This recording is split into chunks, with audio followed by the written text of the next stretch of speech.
SportsTissueBox.com. SportsTissueBox.com. Get your SportsTissueBox.com. Football season is here, and what better way to commemorate the season than to grab your sports tissue box now at sportstissueboxes.com. Whether you're celebrating the thrill of victory or agony defeat, sports tissue boxes are there for both young and old. Grab your sports tissue box now at sportstissueboxes.com. Call them, baby, the Mets are here. Right here for you. Regain your financial freedom by grabbing the book 10 Commandments of Black Economic Power, an Amazon bestseller written by none other than Dr. Boyce Watkins. Grab the book now. Also, heating up summer 2023, B1 the movie, starring Dr. Claude Anderson, Madam President, and Riza Islam. Atlanta, Georgia, get ready. The All-Black National Convention is coming your way October 2023. We had the privilege of attending an All-Black National Convention. It was an absolutely life-changing experience. To get a free Dr. Boyce Watkins Black Business School training on how to make money without working, text the word STOCK to 31996. Exactly. Yeah. Exactly. So let's transition, man. Let's talk about what you want to talk about. Boosie. We can talk about that nigga Boosie. Let's talk about Boosie, man. So his daughter got back on social media and has been going off on Boosie. It's kind of sad to see as fathers to have somebody's kid doing as crazy as she is right now, and even his response. I'm gonna play a little bit of what she's saying, and then let's get your thoughts on that, bro. Sure. Like, y'all want me to have loyalty for this nigga he don't even have for me. That's not me. I'm sorry, that's not me. I don't care how much money he got. I don't care how big he get. I don't care how low he get. I don't want to be a part of that nigga life.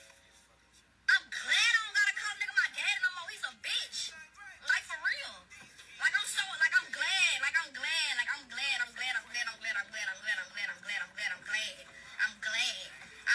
Anybody that know me knows when that conversation came up. Oh, do you like being the daughter of a person that's famous? I always said that it was aggravating. I'd rather have I never said I'd rather have a regular, but I said I'd rather have a dad that's trapping or something. Like, I'd rather have a daddy that's trapping or something. Now, Boosie was on death row.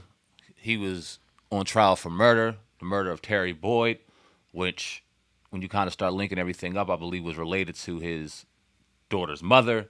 Yeah, it's wild. And is why this kind of has a lot of malice and anger towards it, coming from the mom, bleeding it into the child, bleeding it out to here. We're seeing right now a lot of Terry Boyd conversations been had the last couple of days, man. What do you think about all this, bro? I think I just wish it never would have made it to the internet because it's messy as hell. And usually, I'm not gonna say always, but usually when you have a kid, that comes out like that, something's wrong with their relationship. Maybe either she could be very spoiled, or he could be, I'm gonna be real with it. Maybe he wasn't really there for her like that, right? All like that. I think it could be one of those two things. It could be something else, but that's what I think it is out of these two things.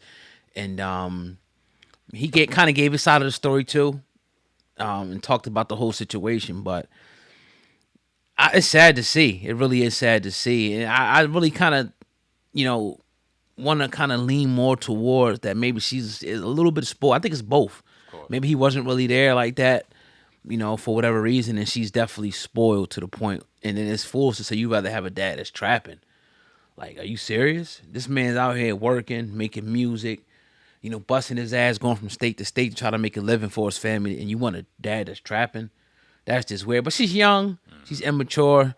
She got to go through some things in life, man. I just hope the best for both of them in that situation. I'm just sad that she had to jump online with it, even though I think he dissed her in a song or something. So let me ask you this, kind of talking about Boosie, but transitioning from that, because in all of this, he's been talking about that murder situation a lot.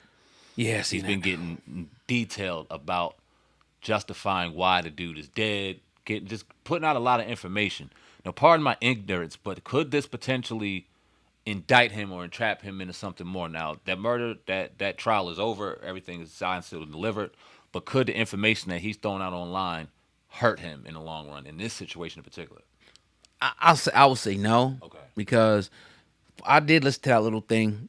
I think it was like yesterday, the day before, where he was talking about how the dude had like mad bodies, but then I guess somebody said what you said, like, you gonna incriminate. He was like, nah, dude's dead. Oh, yeah. Then he started talking about how many people, the dude beat like 5 murders. He was sleeping with, family members. All this stuff he was saying. Yeah. And like the dude was pretty much like a monster in the city. Like he said, anybody from Baton Rouge knows dude was a monster. So he was pretty much making it seem like, look, I did the world a favor by taking this nigga out. You know what I mean? So that's how I kind of seen it. But yeah, I don't think he'll get no trouble from that, man. Not at all. Okay. Yeah. That's wild cool. Dude, though. I mean, Boosie's a wild dude. Yeah. I gotta ask you this: why you think him and NBA Youngboy, they both from the same city? I never really saw them connect like that. They both from Baton Rouge. I'll say this, and I don't have any direct information about Baton Rouge in particular, but being down in the Texas area for some time, talking to people in Dallas, talking to people that have intimate situations with Boosie in particular, everything ain't what it seems, bro.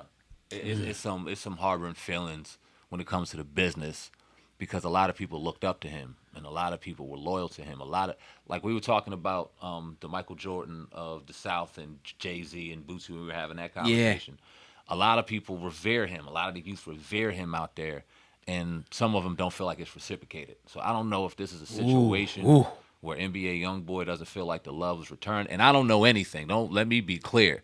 I ain't heard nothing from any horse's mouth. I'm just saying from people down there that have given me information on certain people when it comes to Texas and Boosie's relationship, this is what they've given me. So I'm just kind of making inferences, and maybe that's why you don't see that type of relationship. I think you kind of, a situation I want to talk about a little bit is, and again, I don't know personally, this is my observation, Meek Mill.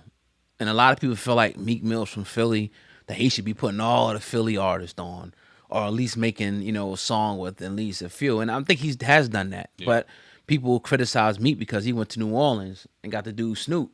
Yeah. You know what I mean? So you kind of never know with those situations. And then I get it. Sometimes every situation, it might not just be fruitful.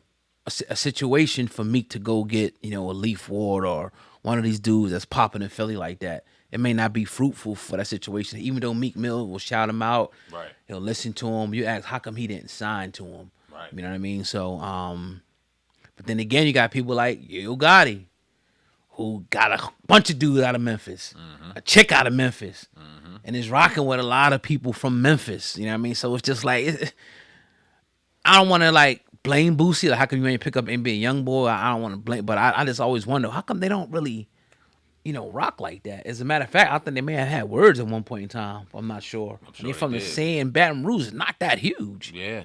You know? If you go back, I guarantee if you go back in time, go back to NBA Youngboy's early days, he's talked about Boosie in a highlight. He's talked about him as a person he respected. So has Kodak Black.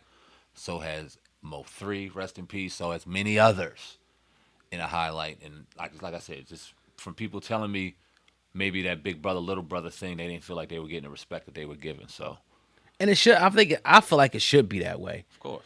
I feel like especially if you come from an area and somebody's up and coming and hot, you should definitely be reaching your hand down. I ain't saying you got to do everything for them, but you definitely should acknowledge and reach your hand down and help in any way you can help. And I don't know if he did that with Youngboy. I doubt it. I don't know. Yeah. But I just feel like, especially if you see him struggling and need a way out, like, why not give them the resource? Why not give them the help, whatever, to help them get in position? And hopefully they reciprocate that, to the next youngster coming out of that area. You can do that from a distance. You ain't got to be in the city to do that. You got eyes and ears in the city that can let you know what's going on out there. Always. Really the wave out there in the city musically, and then you can set up a situation where you could help. You ain't got to do it directly from the city if you're feeling threatened. So I know Meek Mill really don't like coming to Philly for legitimate reasons. You know what I'm saying? Right. He'll try to take his head off. Yeah. Exactly. But that don't mean he still can't reach out and help. I'm not going to put blame on him because there's a lot of other Philly artists that could have did the same thing. But when you ask kind of why, as opposed to a Yo Gotti,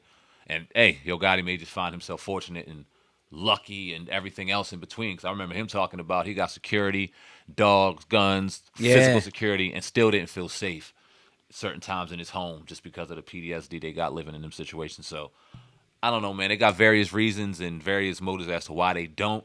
But I agree with you.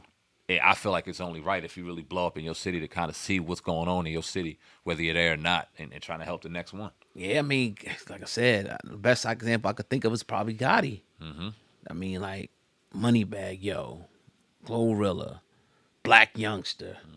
Like who? I mean, we can go down the list. I forget the other dude name. He's not as known. I think his name's like Big 30 or something like that. He didn't have Pooh Shiesty, right? I know he's from Tennessee, but he didn't have him, right? Nah, but he had his homie. Okay. Big 30 is his homie. Okay. You know what I mean? I think Pooh Shiesty got with Gucci Mane. That's right. You know what I mean? So he still got his homie though, so still a connection. Right. You know, there. So yeah. And then he's like, I think in that area it's like a north, I think north and south. So it's like two different, you know what I mean, areas and whatnot, which don't mean nothing because I think a few of them from north, some of them from the south, Right. or whatever. So I think it could have been a situation where Gucci just got him first. Yeah. You know what I mean? But They yeah, still man, grab from there. So I really salute and like what Yo Gotti's doing. I mean, I definitely was skeptical at first. We was wondering like, oh no, is he getting his artists like other people? And I don't know what he's doing with his artists, but it looks like they prospering to me. we haven't heard one bad thing come Not from any one. of them, and hopefully we never do, right? But as of to date, and he's been doing this for some time now, they all seem like they all right. Every time I see him, they got a new chain on or a smile on their face. So Yeah.